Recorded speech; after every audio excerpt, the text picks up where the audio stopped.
Lord, सभी को जय मसीह की। प्रभु आप सभी लोगों को आशीष करें आज के दिन के लिए। आज हम लोग परमेश्वर का वचन मनन करेंगे।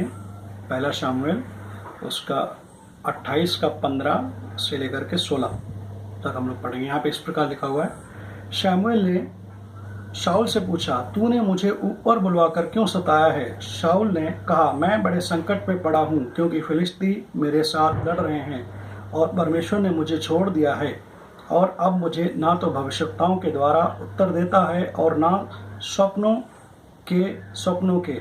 इसलिए मैंने तुझे बुलाया कि तू मुझे जता दे कि मैं क्या करूं। शमूएल ने कहा, जब यहोवा तुझे छोड़कर तेरा शत्रु बन गया है, तब तू मुझसे क्यों पूछता है? हालेलुया। हम सभी लोग जानते हैं कि जो शाऊल है, परमेश्वर के द्वारा नियुक्त किया हुआ पहला राजा। परमेश्वर के द्वारा लोगों की, प्रजा की डिमांड पर, प्रजा की पुकार पे परमेश्वर ने एक दिया राजा, जिसको हम शाऊल के रूप में यहाँ पे जानते हैं। परमेश्वर का अभिषिक्त किया हुआ शाऊल। लेकिन अभी शमूएल जो भविष्यवक्ता है, जिसने उसका अभिषेक किया, उसके द्वारा परमेश्वर उससे कैसे कह रहा है कि जब 16 पद में जब हम पढ़ते हैं, शमूएल ने कहा, जब यहोवा तुझे छोड़कर तेरा शत्रु बन गया, तब तू मुझसे क्यों पूछता है? कल्पना करें, शत्रु हो आपका, वो भी परमेश्वर, तो कौन भला आपको छुड़ा पाएगा? जब परमेश्वर आपका शत्रु बन जाए तो कोई है जो छुड़ा पाए आपको? कोई नहीं है। ये अभिषिक्त दास, परमेश्वर का अभिषिक्त राजा, कैसे इसने परमेश्वर को अपना शत्रु बना लिया? जब हम पहला शमूएल की पुस्तक को पढ़ते हैं तो यहाँ पे हम देखते हैं, उसने इतनी बार परमेश्वर की अनाज्ञाकारिता की, इतनी बार परमेश्वर की बातों को तुच्छ जाना, अपने आप को प्राथमिकता दी, और अनाज्ञाकारिता की वजह से आज शमूएल का सबसे बड़ा शत्रु परमेश्वर है।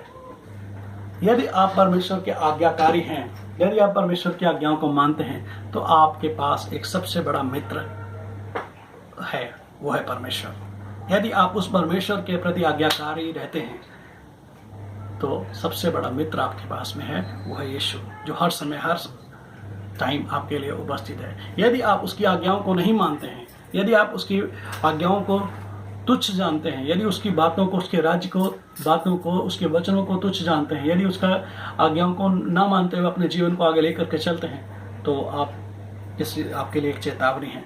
आप अपनी उन आज्ञाकारिताओं के द्वारा सबसे बड़े शत्रु को आप अपने जीवन में निमंत्रण दे रहे हैं, जिससे कोई भी नहीं छुड़ा सकता।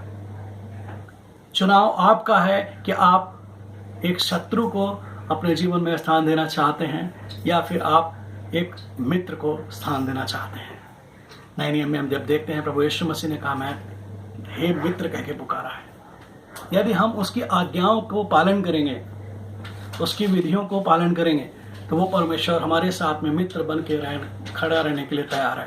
यदि हम उसकी आज्ञाओं को नहीं मानेंगे, तो आज हमारे पास सबसे बड़ा शत्रु उपलब्ध है। ये चुनाव आपका है कि उसकी आज्ञाओं को मान करके आप उससे मित्रता करना चाहते हैं, या परमेश्वर की प्रति अन्य आज्ञाकारिता के द्वारा आप उसे अपना शत्रु बनाना चाहते हैं, और एक ऐसा शत्रु जिसके हाथ से आपको कोई भी नहीं छुड़ा सकता। चुनाव आपके हाथ में है। उसकी आज्ञाओं को माने, उसके वचनों को माने और आशीषित होते जाएं। यदि वो आपका शत्रु बनता है, तो कोई भी द्वार आपके लिए नहीं होगा। मैं इस प्रकार कहना चाहूँगा, इनको शब्दों में डालना चाहूँगा, अन्य आज्ञाकारिता के द्वारा आप स्वर्ग के सारे द्वार बंद करते हैं। जी हाँ, मैं दोबारा कहता हूँ, अन्य आज्ञाकारिता के द्वारा आप उन स्वर्ग से खुले हुए द्वारों को बंद कर रहे हैं। आप परमेश्वर के प्रति आज्ञाकारी बने और उससे आशीषियों को प्राप्त करें, उससे अपने जीवन में पहला स्थान दें। इतना बड़ा अभिषिक्त दास जब चूक सकता है, तो हम भी चूक सकते हैं। हम कोई अलग से या विशेष लोग नहीं हैं। हमें बहुत चौकन्ना रहना है परमेश्वर के प्रति आज्ञाकारिता में। जो कार्य, जो जिम्मेदारी हमें परमेश्वर ने दी, उसे बहुत ही गंभीरता से उस जिम्मेदारी को हमें निभाना है।